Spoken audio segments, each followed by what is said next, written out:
C'est un temps d'allégresse, où l'on se réjouit sans contrainte de ce que Dieu nous a donné.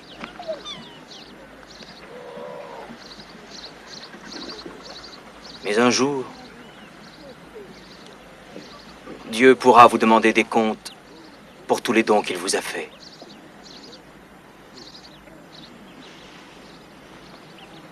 Tenez-vous prêts. Le royaume des cieux arrive. Rabbi, tu dis que le royaume des cieux va arriver. Mais quand exactement va-t-il arriver? Quand tu vois les nuages qui viennent par l'est, tu dis la pluie arrive. Et ainsi en est-il. Par contre, si le vent du désert se lève, tu dis il va faire chaud. Et ainsi en est-il. Chacun de vous sait lire les signes de la terre et du ciel.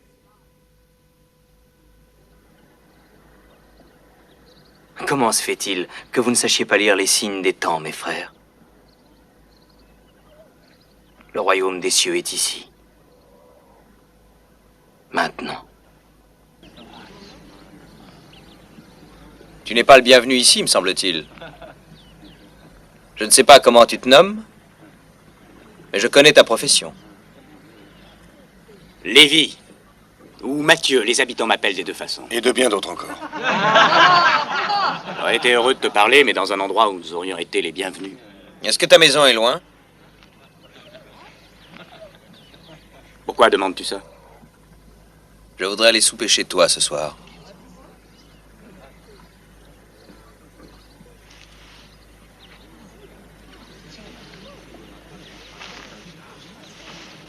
Tu entrerais dans la maison d'un homme de péché? J'entre dans toutes les maisons où l'on m'accueille avec joie.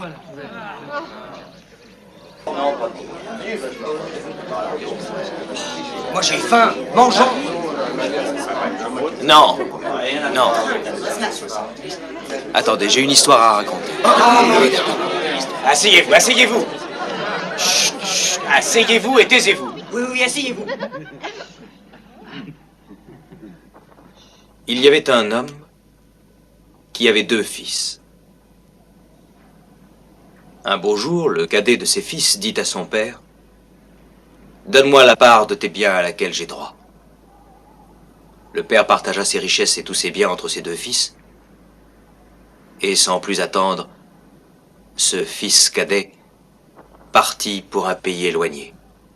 Et là, il dissipa tout son bien en vivant dans la débauche.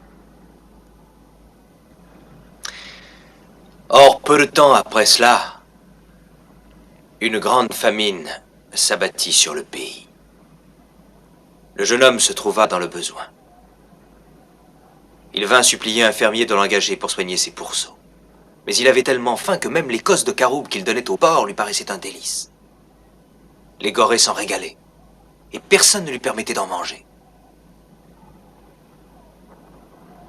Alors, étant rentré en lui-même, il se dit: chez nous, chacun, même un serviteur de la maison, a du pain à volonté, et de tout en abondance. Tandis qu'ici, moi, je meurs de faim. Je vais retourner chez mon père, et je lui demanderai de m'engager comme serviteur.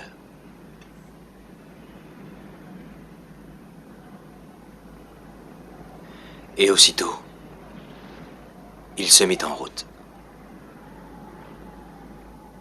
Et comme il était encore à une bonne distance de sa maison,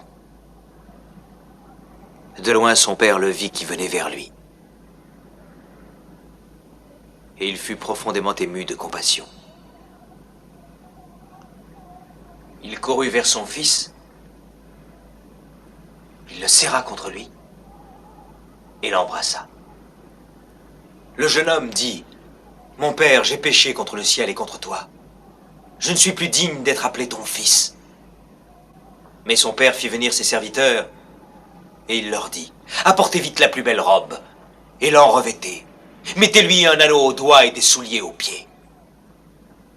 Tuez le veau gras, mangeons et réjouissons-nous. »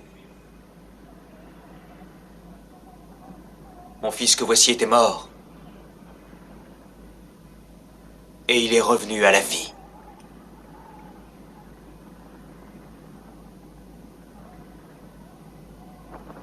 Or, le fils aîné, pendant ce temps,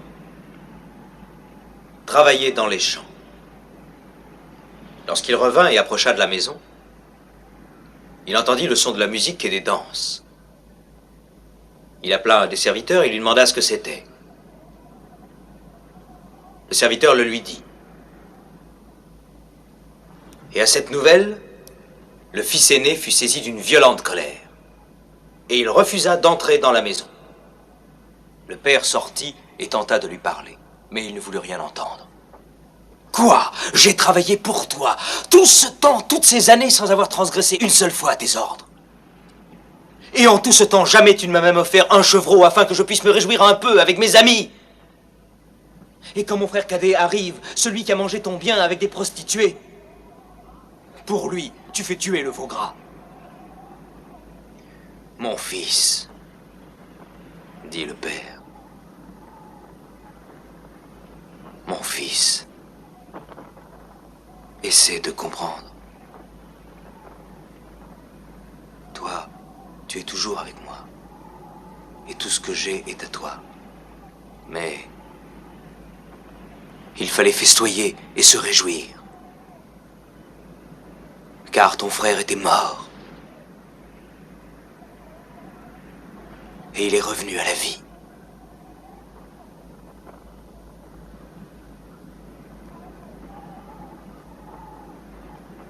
Il était perdu. Et il est retrouvé.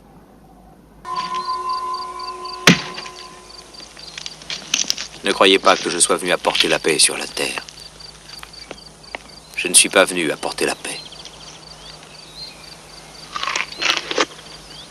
Mais une épée.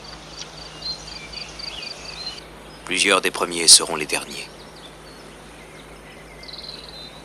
Et des derniers les premiers. Ne vous amassez pas des trésors sur la terre, où la teigne et la rouille détruisent, et où les voleurs percent et dérobent. Mais amassez-vous des trésors dans le ciel, car là où est ton trésor, là aussi sera ton cœur. Qui de vous, par ses inquiétudes, peut ajouter une coudée à la durée de sa vie? C'est pourquoi je vous dis, ne vous inquiétez pas pour votre vie, de ce que vous mangerez et boirez, ni pour votre corps, de quoi vous serez vêtus. Le corps n'est-il pas plus que le vêtement? Regardez les oiseaux du ciel. Ils ne sèment ni ne moissonnent, et ils n'amassent rien dans des greniers. Et votre Père céleste les nourrit. Ne vous nourrira-t-il pas à plus forte raison? Ne valez-vous pas beaucoup plus qu'eux? Considérez comment croissent les lys des champs. Ils ne travaillent jamais. Ils ne filent pas non plus. Et cependant, même le roi Salomon, dans toute sa gloire, n'a pas été vêtu comme l'un de ces lys. Alors, si Dieu revêt ainsi l'herbe des champs, qui existe aujourd'hui et qui demain sera jetée au four, ne vous vêtira-t-il pas à plus forte raison? Vous, gens de peu de foi?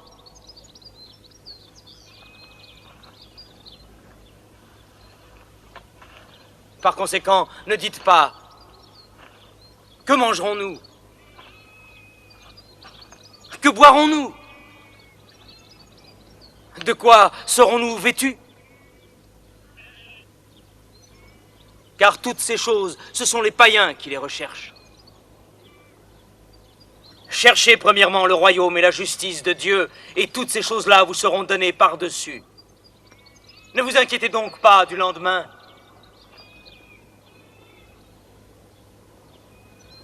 Parce que le lendemain aura soin de lui-même.